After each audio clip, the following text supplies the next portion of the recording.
Hello, darling. Well, hello. I want to talk about something that happened last night in the locker room. Okay. Oh, no. So I'm here visiting Mum in London, and she has a lovely spa in the basement area of her building. And we were in the locker room, and I was beautifully reminded of a skill that my mum taught me, which is making sure you know a little bit about other cultures, even if it's one or two things.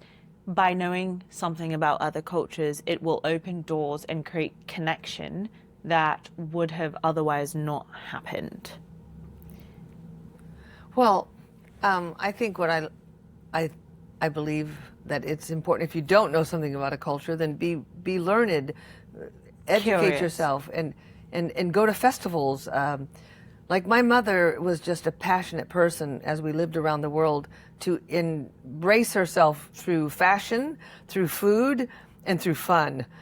Festivals, even clothing. I mean, I don't know how she could even pull off African wear. I'm telling you, my mother looked good. She did. She was daring.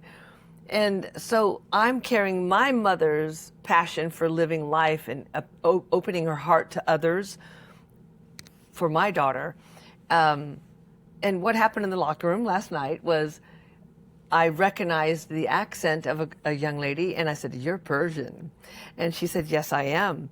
And it brought back a flood of memories from the 70s when my father was the host pilot for Middle Eastern pilots.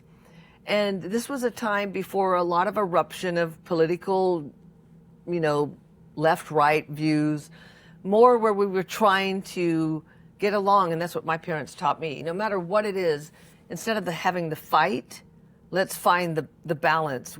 Agree to disagree.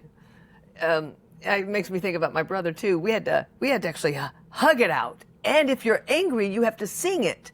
"I'm very upset with you. I told you it's not right. You shouldn't have taken my pen. Give it back to me." But when you sing, you can't be angry. So the locker room, the Persian girl, a flood of memories came in.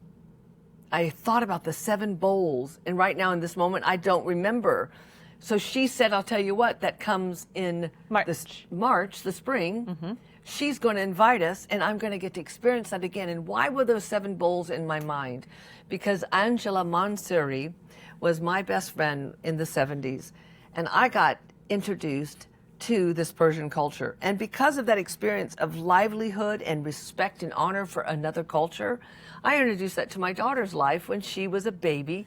Arzu was her babysitter, a Persian girl who told me she was 18, but she was really 16. She loved Natalie, and I didn't mind when I found out her age. And so when Natalie turned 1, then if you invite one family member, the whole family came. We had the food, the bottom of the rice, the tadai, Persian instruments, the dancing. So I wanted Natalie in her life, born in America, raised till she was 6, and then New Zealand till she was 12, England till she was a late teenager, and then now she's in the American culture, is to please don't be inundated by the swiping of all this political hatred, let's just say the word, the big H, for misinterpreting extremist. Every single culture has something they are not happy about. So if we could just come to a round table and find out what the passion is that we can bring to the table, perhaps that would be a good thing. To which is often food. And what I quite enjoyed about observing Mum sharing her excitement and curiosity with the girl in the locker room is that because you knew a little something about her culture, even though you were saying it wrong, which I'm also going to say it wrong, but for example, the infamous rice dish, that's the tadi, which is the crisp rice on the bottom and then fluffy on the top. The fact that you knew about that, even though you mispronounced it, she loved it. And then when you shared about the 7 bowls, she got even more enthusiastic to it. She shared that, "Oh my gosh, come March, you're invited over." And so because you knew a little bit about her culture and actually shared enthusiasm. You didn't just know about it and use it as a reference, but through food, you actually came together to the table, and perhaps in March you will share a table. And I think for me, being the food lover that I am, I don't have the stories in which my dad hosted families in the 70s, but I don't need that to connect. I connect personally through food and through experiencing different cuisines, and that alone as a topic could be so relevant. Or maybe someone loves books and history, or maybe you know something about famous artists, whether that's painters or musicians from a country. I think that those tidbits just show that you're open-minded. And so in saying all of that, to summarize it into two words, that's called icebreaker. And that's part of our training program that will teach you these innate skills that will help you navigate life in any culture, anywhere, with anyone. Icebreaker simply means you find commonality, you show respect and honor, and keen interest, genuine is the word, in others.